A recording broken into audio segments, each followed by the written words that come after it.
Salam sejahtera dalam kasih Tuhan, Bapak Ibu. Kita kembali merenungkan firman Tuhan. Masih dalam seri pengharapan yang mana saya mengangkat satu tokoh Alkitab yang bernama Daud.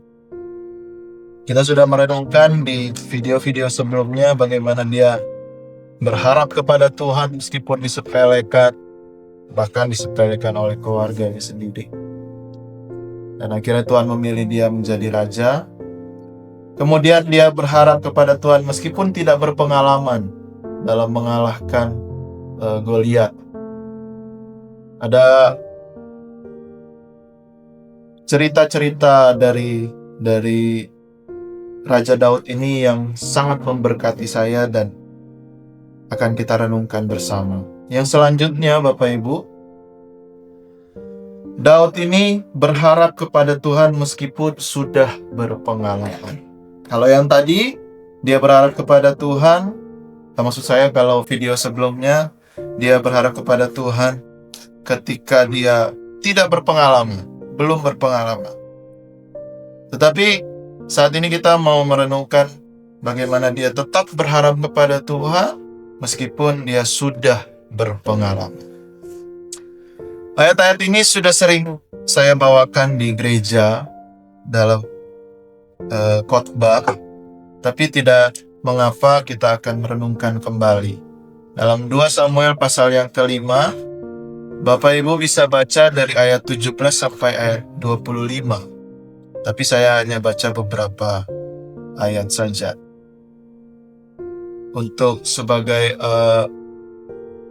latar belakang konteks cerita ini, bagaimana Daud dan pasukannya akan melawan orang Filistin di lembah Refaim. Itu bisa dibaca ayat 17 dan 18. Ayat 19 saya akan bacakan. Bertanyalah Daud kepada Tuhan, apakah aku harus maju melawan orang Filistin itu? Akan kau serahkankah mereka ke dalam tanganku? Tuhan menjawab Daud, majulah sebab aku pasti akan menyerahkan orang Filistin itu ke dalam tangan. Ini pengalaman yang pertama.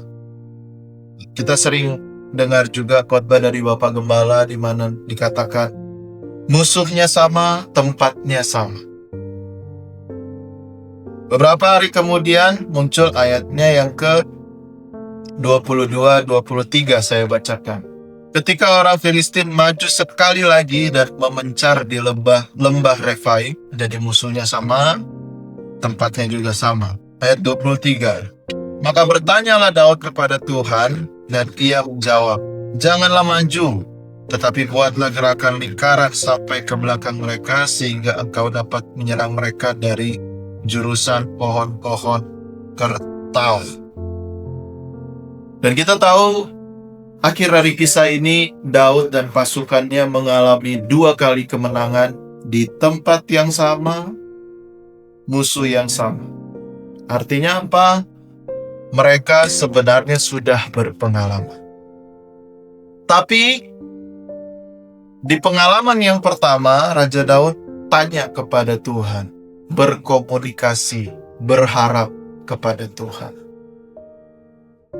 Dan di pengalaman yang kedua, di kisah yang kedua, cerita yang kedua atau pertarungan yang kedua, dia kembali bertanya kepada Tuhan, tetap berharap kepada Tuhan. Kadangkala Bapak Ibu, dalam kita menghadapi kehidupan ini, ada beberapa persoalan yang sering kita alami,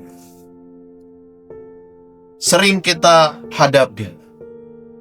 Mungkin dalam pekerjaan, dalam menghadapi keuangan, keluarga, dan lain-lain dan sebagainya, sering kita alami. Tetapi pertanyaannya pada saat ini adalah, apakah kita tetap berharap kepada Tuhan atau tidak? Kadangkala Bapak Ibu, secara manusia, kita mengalami hal-hal yang sudah sering kita alami dan kita menganggap itu hal yang biasa. Oh, saya sudah sering menghadapi itu. Saya udah tahu caranya harus begini. Tapi seringkali kita mengandalkan kekuatan kita sendiri. Dan itu yang mau kita renungkan pada saat ini, di mana sebaiknya kita tetap berharap kepada Tuhan meskipun kita sudah berpengalaman. Seperti Raja Daud ini. Yang mana kita tahu akhirnya dua kisah ini, di mana musuhnya sama, tempatnya sama, ternyata ceritanya berbeda. Karena apa yang saya renungkan dari dua kisah ini? Karena yang berpengalaman sebenarnya bukan hanya Raja Daud dan pasukannya, bukannya hanya bangsa Israel, tapi orang Filistin pun berpengalaman. Mereka juga pernah mengalami bangsa Israel di tempat yang sama. Jadi ini yang Tuhan maksud, ada strategi yang lain. Dan itu yang mengajarkan Tuhan langsung kepada Daud. Ayat 23, maka bertanyalah Daud kepada Tuhan dan Ia menjawab, janganlah maju, tetapi buatlah gerakan lingkaran sampai ke belakang mereka. Jadi ada strategi yang baru yang Tuhan berikan. Kalau kita berharap kepada Tuhan, Tuhan tidak akan kehabisan strategi untuk kita menghadapi persoalan. Percayalah, meskipun kita sudah berpengalaman, kalau kita berharap kepada Tuhan, Tuhan akan memberikan hikmat yang baru daripada Tuhan. Puji Tuhan, mari kita sama-sama berdoa. Bapa di sorga, kami bersyukur saat ini kami sudah merenungkan firman-Mu, bagaimana meskipun kami sudah berpengalaman, kami rindu, kami tetap berharap kepada Tuhan. Dan biarlah apa yang kami renungkan saat ini dapat memberkati kami dimanapun kami berada. Sertailah langkah kami, berkati kami, biar kami selalu berharap kepada-Mu. Dalam nama Tuhan Yesus Kristus kami berdoa, haleluya. Amin. Tuhan memberkati.